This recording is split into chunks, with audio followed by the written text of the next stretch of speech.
Vitajte milé ryby pri ďalšom tarotovom výklade. V dnešnom výklade sa spolu pozrieme na energiu duchovného rastu, rozoberieme si, alebo teda duchovnej cesty, rozoberieme si rôzne oblasti, ako je napríklad vaša aktuálna duchovná energia, čo vám možno že blokuje vašu cestu a kam vás to aj vedie. Tak poďme sa spolu pozrieť na prvú tému a to bude vaša aktuálna energia, čo sa aktuálne momentálne deje. Tak, máme tú kartu smrky, čo je veľmi zaujímavá karta. Ono to samozrejme nie je negatívna karta, viem, že veľmi veľa ľudí sa tejto karty bojí, ale ono to je v podstate veľmi pozitívna karta. Ona značí nejakú hlbokú, radikálnu transformáciu. Takže mám aj pocit, že vaša duchovná energia celkovo je v nejakom štádiu radikálnej transformácie, radikálnej zmeny, ale ono to nie je také, že dneska si zmením náladu alebo že si zmením nejaký pohľad na vec, ale skôr je to taká zmena celkovo identity, ako keby už necháte to staré ja za sebou alebo uzatvoríte nejaký cyklus, ktorý sa už nedá oživiť, alebo celkovo vnútorne, že už toho bolo ako keby dosť a mám pocit, že aj sa nejako momentálne prestávate identifikovať s nejakými rolami, ktoré ste možno, že doteraz nejakým spôsobom hrali, alebo sa s niečím tak ako keby vnútorne možno, že lúčite bez nejakého návratu späť, alebo už sa nedokážete možno, že vrátiť k nejakému starému spôsobu myslenia, alebo celkovo fungovania, alebo cítenia. A toto je vlastne veľmi taká, by som povedala, veľmi silná karta a skôr je to o tom, že vy vedome ako keby niečo musíte teraz ukončiť. A ono to môže byť, že samozrejme, že sa cítite vnútorne veľmi prázdne, alebo sa cítite aj možno, že smutne bez nejakej príčiny. Alebo pocit, že áno, že niečo skončilo, aj keď neviete presne čo, a ono to nie je v podstate, že ste v nejakej kríze, ale skôr je to, že niečo, to vaše staré ja už muselo ako keby odísť, aby to nové ja mohlo nahradiť v podstate tú vašu cestu.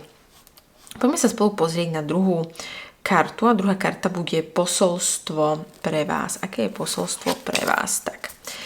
Máme 5 palíc, no tak toto je veľmi zaujímavé a ono to je veľmi jasná vec a veľmi taká nepohodlná, by som povedala, lebo táto karta naznačí konflikty a ono to môže znamenať aj nejaký vnútorný boj, môže to aj znamenať to, že sa stretne nejaké rôzne časti vás alebo chaos, ktorý v podstate predchádza poriadku, ktorý príde ten poriadok, lebo mám pocit, že vy si momentálne v nejakom takom štádiu, že už nemôžete všetko harmonizovať alebo nemôžete všetko pochopiť a ospravedlniť sa a nemôžete v podstate všetko tak držať ako keby v miery za cenu aj seba. Takže ono v podstate tento konflikt, ako som už hovorila, ono to môže byť vnútorný, že možno máte nejaký rozpor medzi tým, čo cítite a čo by ste možno mali, alebo aj nejaký vonkajší konflikt, že sú nejakí ľudia momentálne vo vašom živote, ktorí sa tak testujú alebo tlačia na vás, alebo vám odporujú.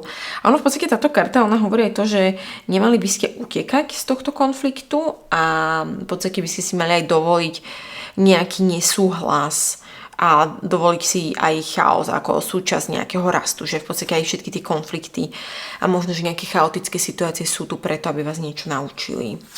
A mám pocit, že vtedy tak narastiete, keď sa prestanete bať nejakých hádok alebo konfliktov. Poďme sa pozrieť na ďalšiu kartu a to bude znamenať blok v duchovnom raste. Tak máme kráľa mincí.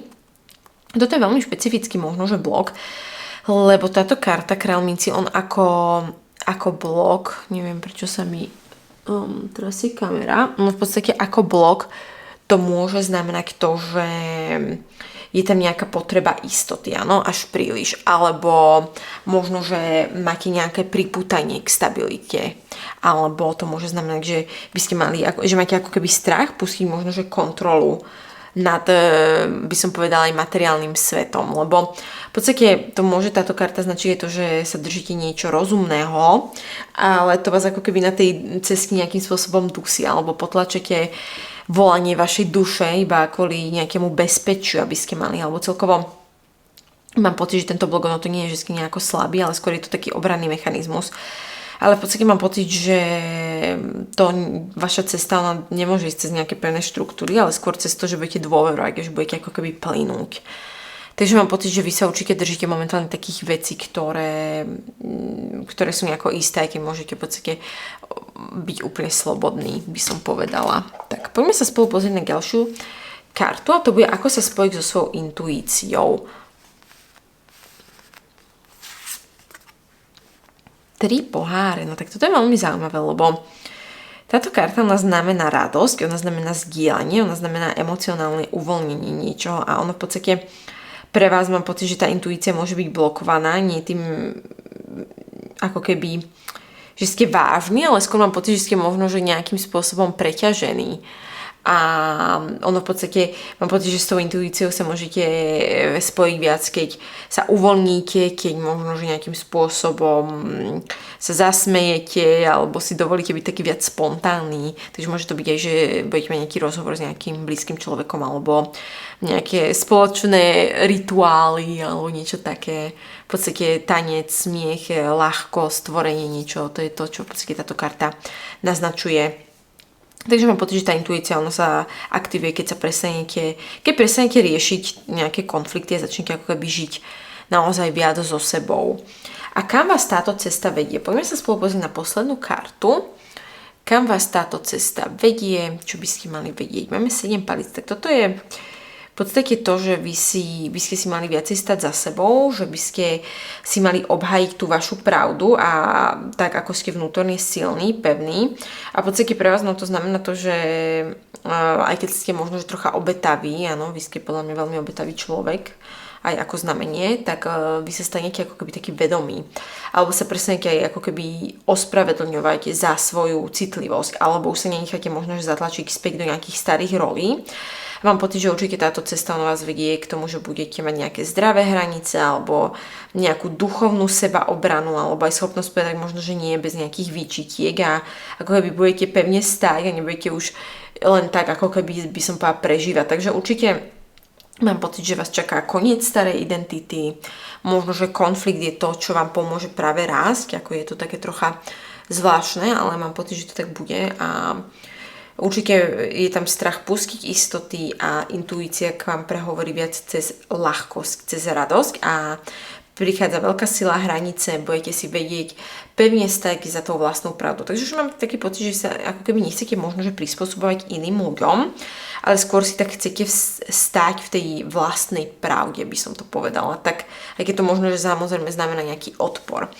Ale mám pocit, že to bolo asi všetko, moje milé ryby, čo vám tarotové karty chceli dnes povedať, tak ďakujem vám veľmi pekne, že ste vypočuli až do konca. Pokiaľ sa vám video páčilo, prosím, zanechajte mi odber na mojom kanáli a pokiaľ by si mali záujem o personálny, o osobný výklad, tak dole v popise pod týmto videom nájdete odkaz, kde si môžete výklad zarezervovať alebo ma môžete aj kontaktovať cez moju e-mailovú adresu a vieme sa potom už ďalej nejako dohodnúť. Tak ďakujem vám veľmi pekne, prajem vám všetko dobré, prajem vám, aby sa vám darilo a majte sa pekne.